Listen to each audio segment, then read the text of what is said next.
ఈరోజు అయితే గులాబ్ జామ్ ఎలా ప్రిపేర్ చేసుకోవాలో చూద్దాము. ఎంటీఆర్ రెడీ మిక్స్ని తీసుకున్నాను నేను. మీరు వేరే ఏ బ్రాండ్ అయినా కూడా తీసుకోవచ్చు. నేను MTR gulab jamun ready mix 1 pack తీసుకున్నాను. ఇది అరౌండ్ 200 to 250 గ్రామ్స్ వరకు ఉంటుంది. సో దాన్ని ఎంటీ చేసుకొని ఇలా ఒక బౌల్లోకి పోసుకొని లైట్గా గోరువెచ్చగా చేసుకున్న పాలని కొంచెం కొంచెంగా యాడ్ చేసుకుంటూ మిక్స్ చేసుకోవాలండి. మొత్తం ఒకేసారి పోసుకోకూడదు, పాలు కొంచెం కొంచెంగా పోసుకోవాలి. మొత్తం ఒకేసారి పోసుకుంటే పల్చన అయిపోయే ఛాన్స్ ఉంటుంది. సో అందుకని కొంచెం కొంచెంగా పోసుకొని ప్లఫీగా చాలా శుతిమెత్తంగా మిక్స్ చేసుకోవాలి. గట్టిగా చపాతీ పిండిలాగా అయితే కలపకూడదు. అలా చేస్తే మాత్రం గులాబ్ జాములు విరిగిపోయే ఛాన్స్ ఉంటుంది. సో శుతిమెత్తనగా పైననే వేళ్ళతో అలా పిసకాలన్నమాట. దాన్ని బాగా మిక్స్ చేసుకోవాలి. సో యాక్చువల్గా ఇది వచ్చేసి మా వదిన ప్రిపేర్ చేస్తుంది అనమాట. నేను వాళ్ళ ఇంటికి వెళ్ళినప్పుడు గులాబ్ జామ్ ప్రిపేర్ చేస్తుంది. సో మన ఛానల్లో ఈ రెసిపీ లేదు కాబట్టి నేను ఎలా ప్రిపేర్ చేసుకోవచ్చు అనేది షూట్ చేసి పెడదాము అని చెప్పేసి నేనైతే ఈ రెసిపీని పోస్ట్ చేస్తున్నాను. ఇలా కలిపేసుకొని ఒకసారి జస్ట్ అలా మళ్ళీ పైన ఉండేలాగా చేసుకొని పైన మూత పెట్టేసుకొని ఒక 10 to 15 మినిట్స్ పాటు క్లోజ్ చేసుకోవాలండి. అలా క్లోజ్ చేసుకోవడం వల్ల ఇంకా నాని బాగుంటుంది అనమాట.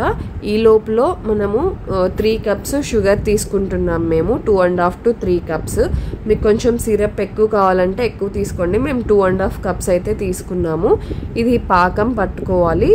సో అది ప్లఫీగా మిక్స్ చేసుకొని పక్కన పెట్టుకున్న తర్వాత అది నానే లోపల ఇటు సైడు ఇంకొక పక్క షుగర్ పోసుకొని కొద్దిగా వాటర్ యాడ్ చేసుకొని ఒక బౌల్లో స్టవ్ ఆన్ చేసేసుకొని మనము పాకం రానిచ్చుకోవాలండి.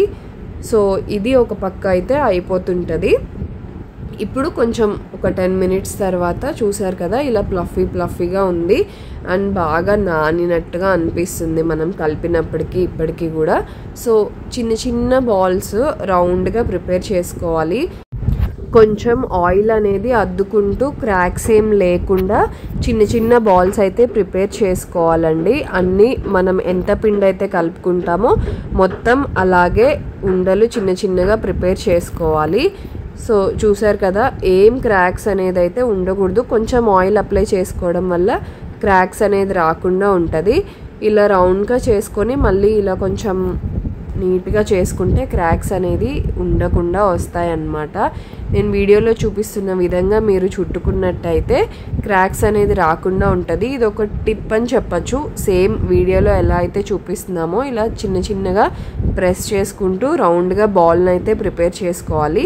అలా ప్రిపేర్ చేసుకోవడం వల్ల క్రాక్స్ అనేది ఏమి ఉండవు అండ్ గులాబ్ జాములు కూడా చాలా రౌండ్గా చాలా టేస్టీగా వస్తాయి. ఈ లోపల ఇటు సైడ్ షుగర్ సిరప్ పెట్టుకున్నాం కదా, ఒకసారి కలిపేసుకోవాలన్నమాట. అండ్ ఒక పక్క షుగర్ సిరప్ ప్రిపేర్ చేసుకుంటూనే మేము ఇక్కడ ఉండలైతే చుట్టుకుంటున్నాము. ఇక్కడ చూసారు కదా ఇంకొక వదిన కూడా వచ్చింది. 2 వదినలు కలిసి ఇలా బాల్స్ అయితే ప్రిపేర్ చేసేస్తున్నారు. సో ఒక ఫంక్షన్ ఉంది, ఆ రోజు బర్త్డే పార్టీ ఉంది. సో అందుకని చెప్పేసి మేము అక్కడికి వెళ్ళాము. సో ఇంకా బర్త్డే పార్టీ ఉంది కాబట్టి స్వీట్ లేకపోతే ఎలా చెప్పండి. అందుకే మా వదిన మా అందరి కోసం స్వీట్ అయితే ప్రిపేర్ చేసింది, గులాబ్ జాము. సో ఆ రెసిపీ మీకెందుకు చూపించకూడదు అని చెప్పేసి నేను ఇదైతే షూట్ చేయడం జరిగింది. సో ఇలా బాల్స్ అన్నీ కూడా చుట్టేసుకున్నాం అన్నమాట పిండిని. మళ్ళీ ఒకసారి ఇలా పైన మళ్ళీ రౌండ్గా అనేసుకోవాలి. కొంచెం ఆయిల్ అనేది చేతికి అప్లై చేసుకుంటూ. సో అలా చేసుకొని రెడీ చేసుకొని పక్కన పెట్టేసుకున్నాము. ఈ లోపల షుగర్ సిరప్ కూడా ఇలా బాయిలింగ్ అవుతూ ఉందన్నమాట. సో ఇలా అవుతున్న కన్సిస్టెన్సీ వచ్చినప్పుడు మనం ఇప్పుడు యాలక్కాయలని దంచుకొని యాడ్ చేసుకుంటున్నాము. చాలా మంచి ఫ్లేవర్ వస్తుంది ఇలాచీ యాడ్ చేసుకోవడం వల్ల. సో ఇలా మొత్తం స్మాష్ చేసుకొని యాడ్ చేసేసుకున్న 2 మినిట్స్కి చూసారు కదా ఇలా కొంచెం బంకగా అయితే చాలండి.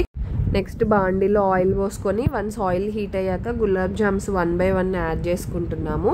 స్లోగా చిన్నగా ఒక్కొక్కటి డిప్ చేసుకోవాలండి. అన్నీ ఒకేసారి వేసేయకూడదు. అలాగని పైనుంచి కూడా వేయకూడదు, చిన్ని పడుతుంది ఆయిల్.